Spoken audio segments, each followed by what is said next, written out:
A Piper aircraft went down in Kansas, but the pilots left the scene. So I wanted to go over what EMS decides is okay for someone to just go home versus people that need to go to the hospital. Let's check it out.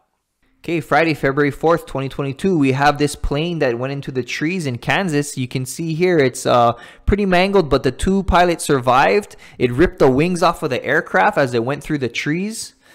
It was a Piper PA-28 Cherokee single engine. And so they got the phone call. The pilots actually called in to the emergency themselves. So you got fire responding, police watching the roads, medics. Thank you, Nathan Vickers, for that footage. And then you're going to go on scene and check to see what's wrong with the pilots. There were 2 of them, and they were released from the scene. So there's no fire, as you can see. There was a small fuel spill that they had to take care of, but nothing seriously as far as the scene safety goes.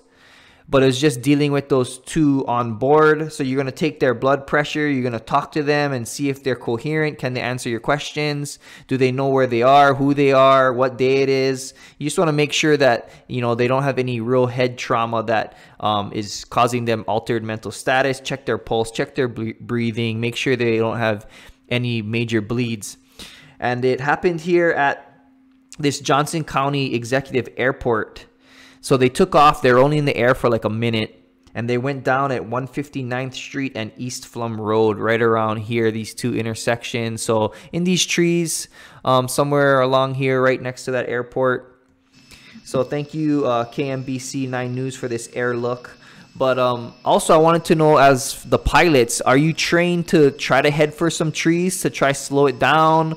They could have went in a lot of different directions as far as, you know, trying to land in the snow, or was it just pure accident?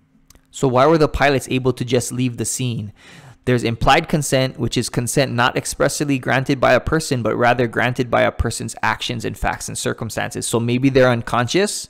Maybe they're altered mental status because of the crash. They're dizzy. They don't know where they are. So if they did know what was going on, they would say, I want to go to the hospital. But because they can't, because of the circumstances, it's implied. So we'll take them to the hospital.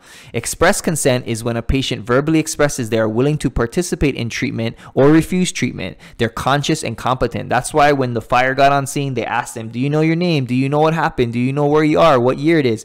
If the 2 pilots can tell them this is what happened, everything is good, then they can refuse treatment, is what they did. So they went on their way. So I'm glad the pilot survived, but I'm still curious if they went in the trees on purpose or if that was on accident. And if you like the firefighter scene breakdown, the medical breakdown, be sure to subscribe to the channel. And if you missed yesterday, I posted a Cessna that flipped in Florida along the highway. You can check it out here. If not, this is Arford. I'm Keone, and I'll see you guys next time.